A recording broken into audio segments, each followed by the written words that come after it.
Bienvenue sur Masolo ya Jonas, Bomoni Bilili, Mingi, beaucoup reconnaître le monsieur congolais, ou à Tigagi biso na niveau ya France, liwa ya mai na terrain. Ok, na boy kotanga bakoma batu. Alors, nzoto na ye ekokoma Kinshasa le 27, ezolongwa Paris le 27. Ok, na minuit nzoto ezali kokoma na aéroport. Nakin et kozala un peu plus tard na journée il y a le 27. Bon, toza lobe kozala jeudi, lelo tozali mercredi. Alors baako kundaye pe weekend oyo tout comme pe baako kundaye semaine oyo elandi. Batu mingi bazokamwa. Babi oh nan bakundaye te ngape na yebaki te. Mais le fait que biso toza bapanzi sango et voilà, donc azalaki célébrité te, mais azalaki na millier banini tout ça yebani na yepe. Ok, moyezo asu ampleur ndenge zwaki tango atikaki biso ezate, mais babiso bato oyo topanzaka sango toala mo ba façon moko boye oyo ba nouvelle ekomelaka biso. Alors j'étais au courant, il y a programme yango na informé bino par rapport ya programme on a kutanaki nango. Alors prochaine étape na niveau ya kin ce programme mebimi na ko sala vidéo.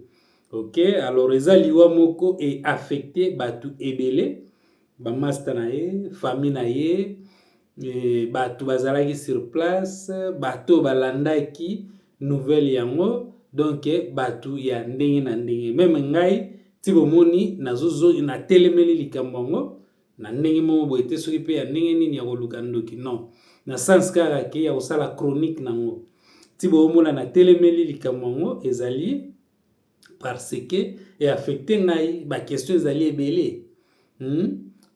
Est-ce que ayebaki mai bon malgré ndenge ayebaki mai te soki ayebaki mai te soki amelaki te, est-ce que alingaki à survivre, est-ce que alingaki même akwea.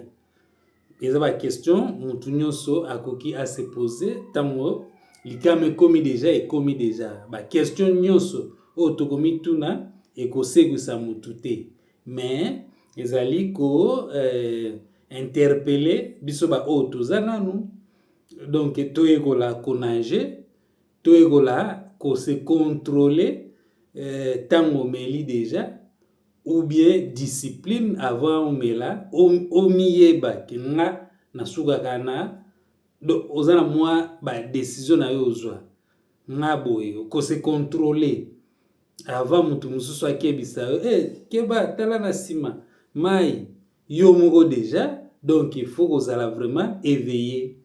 Ok, donc mwana mai akei akozonga lisusu te babiso yo toza koloba kaka. Ok, c'est comme très important yako sala de sorte que bana baikola konager yo moko pe parent donc kobule ke ngala kene na nga bakote mai te depuis na ya poto nazala nga donc na kene na nga bakote wana te, bon problème te, mais ezap sport. Ok, okosala ngombe na nenga sport et ils ont l'avantage belé koyekola ko respirer un peu différemment na ndenge to respiraka na vie normale boye. Donc c'est un peu ça. Alors na boy vidéo ezala mulaitro, l'essentiel ezalaki bato yo bolandaka nga boyeba ke mwana mai na biso corps ezalaki toujours na ndenge pare. Bana France oyo bo tchema boko na poche pour lelo yo to beta lisolo ya rapatriement. En tout cas félicitations, merci boende zalak. Ok, ba o bo salaki de sorte que mois te mais de nini wana de veiller o bo salaki bon voilà, donc c'est bon déjà moni veiller wana bo luaki sal batu baye banini tout comme personne congolais moko disponibiliser ki salle gratuitement nyoso vraiment na félicité au nom de la presse na félicité biso to aga bato presse to landaka makambo na biso, makambo ya culture, makambo mpe tout boyebi mo ba sujet na nga oyo na couvraka d'habitude. Donc c'est un peu ça, eza situation moko ya affecté nga vraiment makasi.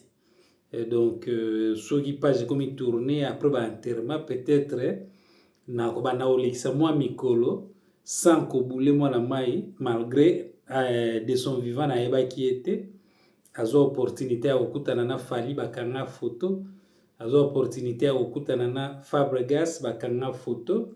Fabregas peut-être bakutana trop, le fait que Fabregas a ape mwana matete, mais sinon voilà, muke oyo nazalaki nango ya koloba par rapport à Papi Ngonga Molimo na ndenge lelo le 26 août 2026 yango wana.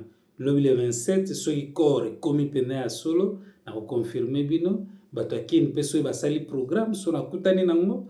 Donc voilà, nasala video ndenge kaka nasalaka. Je suis masolo ya Jonas. Nzambe mai déshydratation.